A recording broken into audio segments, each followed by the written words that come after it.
اگر چینی اور نمک کو مکس کر کے چونٹیوں کے آگے ڈالا جائے وہ چینی لے لیں گی اور نمک کو چھوڑ دیں گی۔ اسی طرح دنیا میں ہر طرح کے لوگ ہیں، آپ اپنے لیے وہی لوگ چنیں جو آپ کی زندگی کو خوبصورت اور سویٹ بنا دیں۔ خبردار ایسا نہ کہے کہ کل شروع کروں گا، آج کا کام کل پر نہ ڈال۔ اس معاملے میں صرف باتوں سے کام نہیں چلے گا، سخاوت اور خیرات کو اپنا۔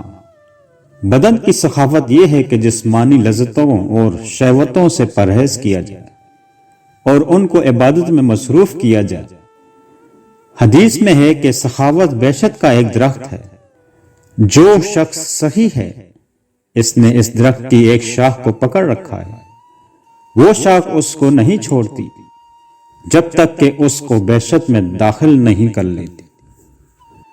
اے مطلبی شخص، اولیاء اللہ کی نظر پانے سے زیادہ گندگی دور کر سکتی ہے، کیونکہ پانی تو صرف ظاہری پلیدی ہی دور کر سکتا ہے، مگر فقیری کی نظر تمہارے گناہوں کی سیاہی دور کر دیتی ہے۔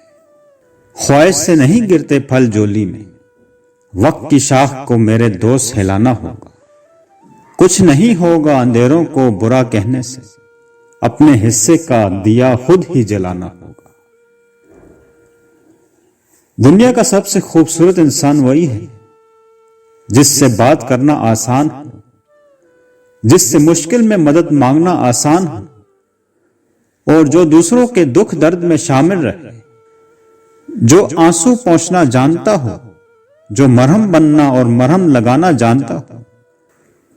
اگر آپ ایسے انسان ہیں تو یقین اللہ نے آپ کو سب سے خاص بنایا ہے۔